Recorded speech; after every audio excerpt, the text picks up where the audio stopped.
வணக்கம், வாழ்க வளமுடன். எஸ்எஸ் கிச்சன் உங்களை அன்போடு வரவேற்கிறது. இப்போது கோதுமை மாவை பயன்படுத்தி மொறுமொறுன்னு தோசை எப்படி செய்யலான்னு பார்க்கலாம். அதுக்கு தேவையான பொருட்கள்: 1 கப்பு கோதுமை மாவு, 1/2 கப்பு அரிசி மாவு, 2 ஸ்பூன் ரவை, தேவைக்கேற்ப தண்ணி, உப்பு தேவைக்கேற்ப. இப்போது 1 கப் கோதுமை மாவை இந்த பாத்திரத்தில் போட்டுக்கலாம். அரிசி மாவு 1/2 கப்பு, ரவை இந்த ஸ்பூனில் ஒரு 2 ஸ்பூன் போடுங்க. உப்பு தேவைக்கேற்ப,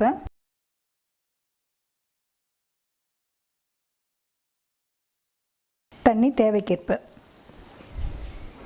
தண்ணியை கொஞ்சம் கொஞ்சமாக ஊற்றி மிக்ஸ் பண்ணுங்கள்.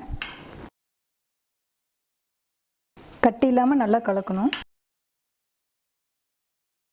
முதல்ல நல்லா இப்படி மிக்ஸ் பண்ணிவிட்டு அப்புறம் தண்ணி ஆட் பண்ணுங்கள். கொஞ்சம் கொஞ்சமாக தண்ணி சேர்த்து தோசை மாவு பதத்துக்கு கலந்துக்கோங்க. கட்டி இல்லாமல் நல்லா இந்த மாதிரி கலந்து விட்டுருங்க. இந்த பதத்துக்கு கலந்ததுக்கப்புறம்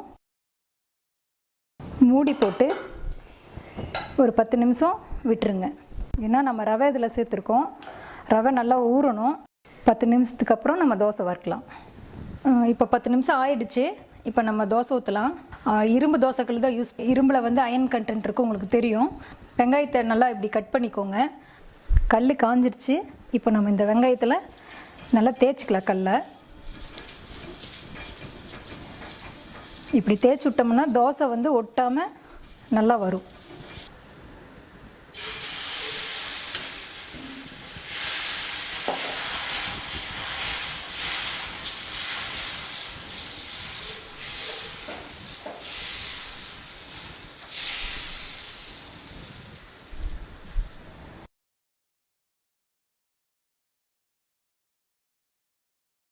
தோசையை சுற்றி எண்ணெய் ஊற்றிக்கோங்க.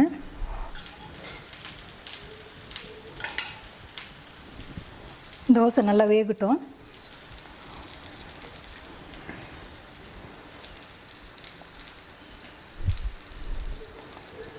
தோசை வெந்துருச்சுன்னா இப்படி சைட்லையெல்லாம் எழுந்து வரும்.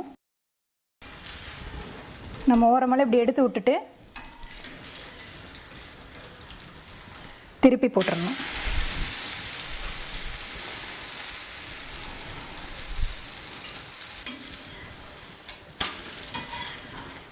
நல்லா திருப்பி திருப்பி போட்டு நல்லா செவந்ததுக்கப்புறம் எடுத்துடலாம். இப்போ சுவையான கோதுமை தோசை ரெடி. இதை வந்து தேங்காய் சட்னி, தக்காளி சட்னியோடு சாப்பிட்டா மிகவும் சுவையாக இருக்கும். நீங்கள் செஞ்சு பார்த்துட்டு எப்படி இருக்குன்னு சொல்லுங்கள்.